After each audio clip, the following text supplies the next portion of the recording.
Just wondering about your line of thoughts and what the previous guest said about the authenticity of this report, getting 82 more girls out and dating back to when it all started. And he says that the arguments are not coherent. What are your thoughts along that line? Do you believe that the girls perhaps is a hoax?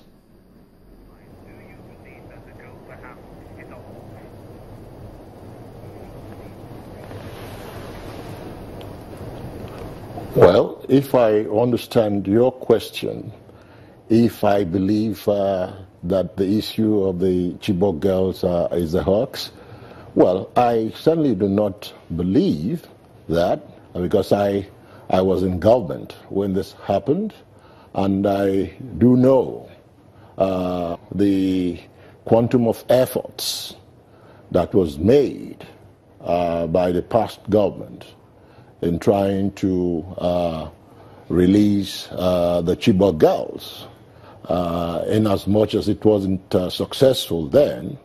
But also, like I said earlier on, I took it upon myself as a special advisor on inter-party affairs to organize on the 12th of June 2014, an all-party summit to discuss the issue of the Chibok girls and to make sure political parties do not politicize the issue, because it is more security and intelligence matter, and we should restrict it at that. Hence, I was able to, like I said, brought General Salami Abubakar, who chaired the event, and the current president, General Buhari, as he then was, and President Jonathan, and all the party leaders, and they all came and signed the communique, to kind of measure the kind of utterances we were making then,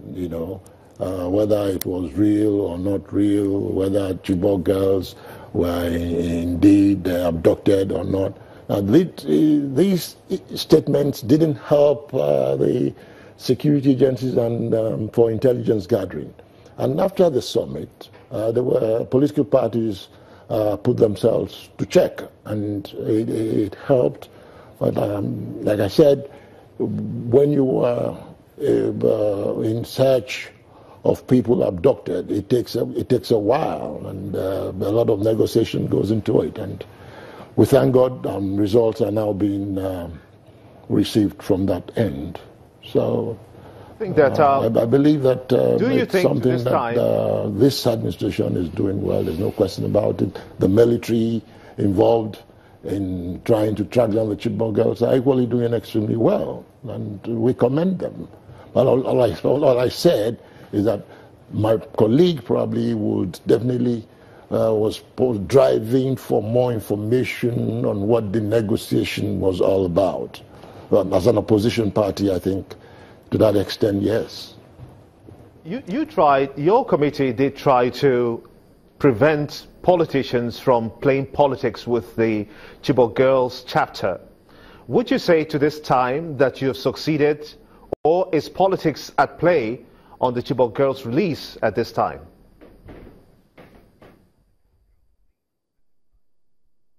Well, you see, I viewed it at that time from a privileged perspective as somebody in government who could access information at that time.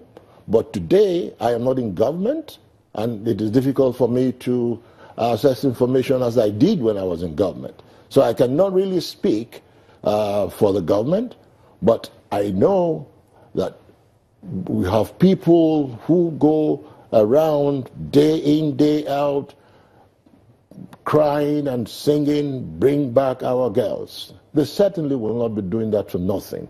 And you also know that it has also gained international dimension, which means there's something behind that, all of that. And nobody will not be happy to hear that the Chibok girls have been released.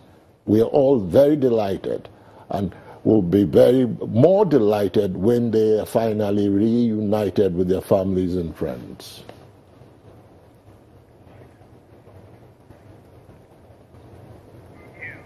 Are you trying to, rewrite what it is that your faction wrote? Did Mr. DA send this statement round for everyone to read and, agree with him before it came out?